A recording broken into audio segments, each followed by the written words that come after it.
guys, meron tayong mga mga hindi guys sa akin ng mga kaklase ko talaga. Ang cute talaga. Gusto na gusto ko. Tapos ginawa ko tong Gucci bag. Oops. Gucci. O sige. 1 minute. Hintayin niyo ako. Hello guys. Nandito ako. Unahin natin yung keychain. Buksan na natin.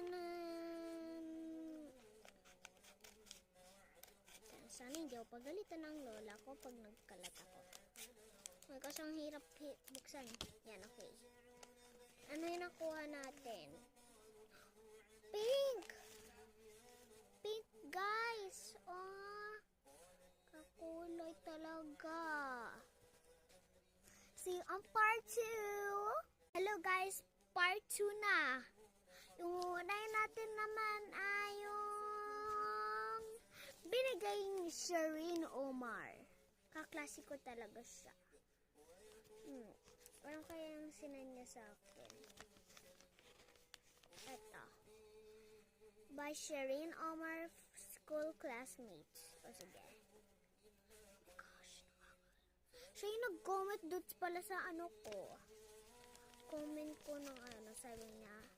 Hi, I'm the new girl, Shireen.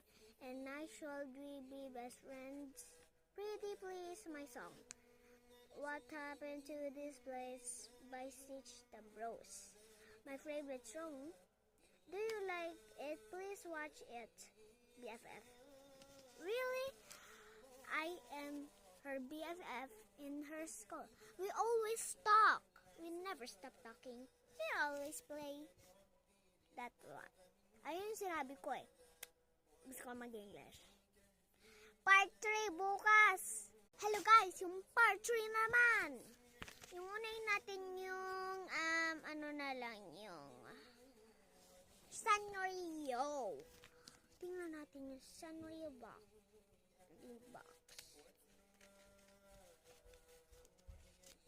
Nakakaba, ano kaya nakuha ko? Hala. Ito. Huh? Si Cinnamoroll? Anong klaseng Cinnamoroll to? Ano to? Ah, labas. Ayaw nyo lumabas Si My Melody. Anong klaseng My Melody? Naka-pink lahat. Ito. Si Hello Kitty walang damit. Ito. Grabe, itim na itim si Kurumi.